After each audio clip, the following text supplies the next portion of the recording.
The Grand Theft Auto franchise is one of the sole reasons I am as big of a gamer today as I am.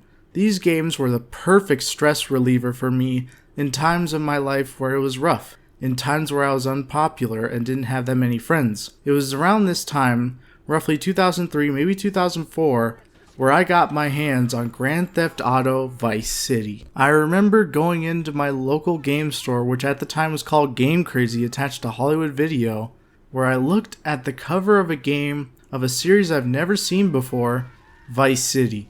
I remember looking at this picture thinking, man, look how colorful this all is. From all the flashy explosions to the hot girl, of course, on the left, and the cars and the motorcycles, helicopters, boats. It had everything. It had everything I could possibly want, even though I was too young to realize, how attractive some of this stuff was. But this had everything that I could ever want. It looked like an action movie come to life, and I was just looking at the cover. Then I turned around the game, and I look at the rating, seeing the M rating, seeing all this wonderful stuff like gore and language, drug use, and all that hoo-ha.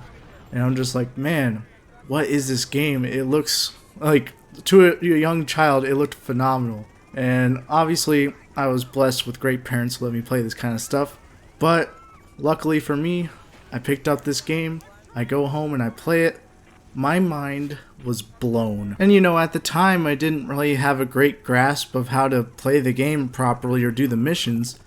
So I'm just kind of wandering around, maybe getting into a couple of fights all of a sudden. And I'm like, this is fun. Then I get into a car and all of a sudden I am introduced to some of the best music I've ever heard in a video game. And at the time, being so young, I didn't know who any of these artists were. But man, the stations like V-Rock and Flash FM and all that stuff were just incredible. And I couldn't get enough of it. And how funny the talk radio stations were and the commercials that you would hear. It was just full of life. These games just captured everything that I could possibly want.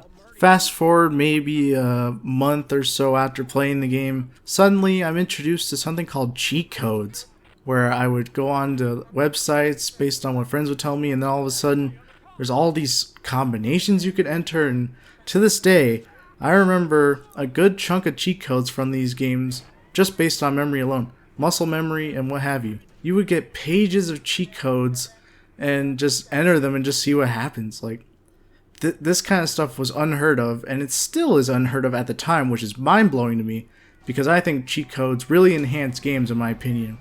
They're kind of used for developers to kind of test the game and what have you, but then they leave it in there for games like this, and man, I had endless fun with cheat codes. I mean, I'm a kid, I'm spawning myself a freaking katana, and I'm just cutting people's heads off, and I'm shooting people's heads off, spawning a minigun, getting in a tank. All of a sudden I got access to flying cars, even though they were kind of limited in Vice City. But all I'm saying is, to me, this was everything I could have wanted in a stress reliever. I know how wrong it is to maybe play this as kids. I get that. But I don't know, man. For me, playing these type of games when I was younger helped me get through life in such a wonderful way. I was able to take all the aggression I may have had towards like bullies and what have you, and just play a game for it, relieve my stress in a way that won't harm anybody. It's, violent video games aren't terrible. It may not be the best idea to have kids play it, but at least for my case, it was quite nice. But back to the topic of music, these games were one of the biggest reasons I'm into rock music as I am today. Because I would listen to these radio stations and they would have all sorts of awesome stuff, from like Judas Priest to, then you got San Andreas Rage Against the Machine, you got Michael Jackson's Billie Jean, you got Toto's Africa, you got, it's just so many awesome songs. I mean, I could go on for hours. I mean, one of the things I always loved to do years later after playing these games was make my own playlist on Apple and just have all the songs from them. I just love it, I consider myself a lot more educated on the topic of music after playing GTA. I mean, GTA 3 didn't really have a huge list of radio stations, but it had some interesting stuff like MSX. If you've ever heard that one, it's very interesting. It's like an underground music, and it's just like 25 minutes of just a guy just spitting fire, and you got awesome drums and bass. It's just stuff like that is awesome. And then of course you had the Scarface soundtrack from GTA 3. Now I wish that was in Vice City, but still, having that in GTA 3 was still awesome. Because going on to that game, the one that started it all, it's like that game was chaotic, and I feel like some of the music that they chose for that game perfectly illustrated just how chaotic that was. The combat was fast-paced in a lot of these games, and just the chaos you could cause basically could be encapsulated in the music that you listen to. I don't know, there's just no other experience in gaming to me that compares to playing Grand Theft Auto games. I could go back and play these stories over and over again and never get sick of it, man. You know, I've played Grand Theft Auto 4 at least 7 or 8 times, and I still never get tired of it. And one of my favorite things about Vice City was just building my own empire, like I'm Tony Montana from Scarface, you know, just like, here's all these businesses that I own, here's that business I own, and here's this mansion. Like, man, obviously they kind of made Grand Theft Auto 5 better with spending money, but I don't talk about Grand Theft Auto 5 much on here.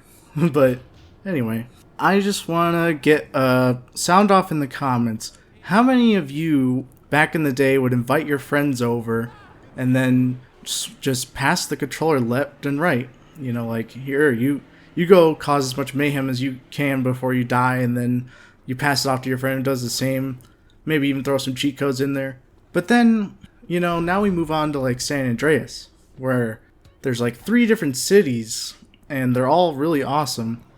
But, of course, with this game, it came with a few myths. And oddly enough, in my case, it wasn't Bigfoot that I was searching for. See, I saw a YouTube video back in the day when YouTube videos would fool us all, you know, when we were young, when YouTube did. It still might fool some people, but when I saw a video of Freddy Krueger in a cabin near Mount Chiliad, I was flabbergasted. I'm like, I need to see this. So I remember spending maybe days on end going to that cabin, waiting until it's nighttime or something, keep going back and forth, in and out, waiting for Freddy Krueger. It was just moments like that, you know. There were just those were just fun times back in the day when you had myths. And, you know, after a while we realized how fake it all was, but we had fun doing it. Maybe some time was wasted, but I don't know. I loved spending my time out in the wilderness of Mount Chiliad and San Andreas. It was still a fun time regardless. Now, I'm going to talk about this game by itself in a whole other video, but when I move on to Grand Theft Auto 4, I cannot heap enough praise at this game. It gave us probably the best sandbox playground we could ever play with. The Rage engine, the Euphoria ragdoll was so fun to mess around with. I spent, I don't know, maybe hundreds of hours on this game just going around the city and, you know, flinging pedestrians all over the place and just watching them react. Like, that game had some of the best attention to detail I've ever seen. Everything looks realistic and yet fun. Like, the way pedestrians flailed around, even by just budging into them when you walk into them, was just crazy. And the melee system in that game was something else, you know? And even though a lot of people would call Grand Theft Auto 4 a boring game in the franchise, you know, a step down from San Andreas, if you really took the time to play that game and see all it had to offer, it wasn't all about quantity. It gave us a good amount of quantity, but a lot of quality. More attention to detail than I've ever seen. If you just go to some of those videos that compares GTA 4 to GTA 5, you'll see they put a lot more detail into these games, into that game, because there wasn't as much to overcrowd it with. And GTA 4 just gave off the perfect atmosphere for New York. To this day, it's my favorite Grand Theft Auto in the series, even over San Andreas, because I could just spend hours on it and not get bored. Like, the things you could do with the pedestrians, where you Like, you can get other pedestrians to fight each other, which, again, I mean, as you've seen in my video, it's just so addictive. And the way they react to gunshots and baseball bats and pushes and all that sort of stuff, you know, running them over and all that is just, it's beautiful. I don't think there's any game that exists with a better ragdoll system than GTA 4. It just looks perfect. And in my opinion, that game has the best story out of them all. I really connected with Nico, and you know, I thought the story was really well told and the characters were very entertaining. Now, I'd love to go more in depth with this, but to sum it up, these games had such a massive impact on my life, both musically, gaming wise, and just in general. You know, I did a lot with my friends in these games, had a lot of fun, and I just feel like I wouldn't be where I am today without these games.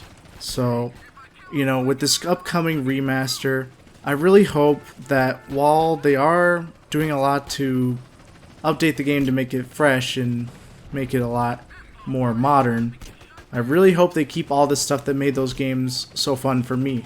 Which, I know it's, you know, might be small to some people, but to me this is huge. They absolutely gotta have cheat codes, and I mean all of them.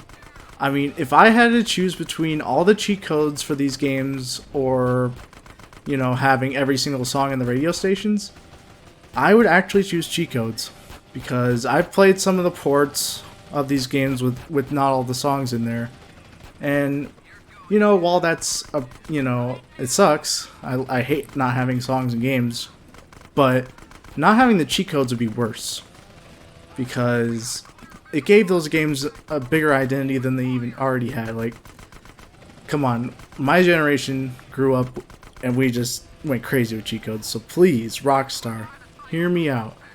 Have all the cheat codes from these games, even if you have to remake them, because quite frankly, the idea of seeing flying cars in a modern game is exciting. So anyways, guys, thank you all for watching the video. Be sure to leave a like, share, comment, subscribe. It really helps the channel. Every little bit counts. So I'll see you in the next one. I'm going to be covering Rockstar games more and more in the future. I'm going to be transitioning to doing that more often, because these games are everything to me. I love Rockstar. So you're going to see a lot more from that from me. If you want to see more Rockstar Games content, I'm your guy. So thank you and goodbye.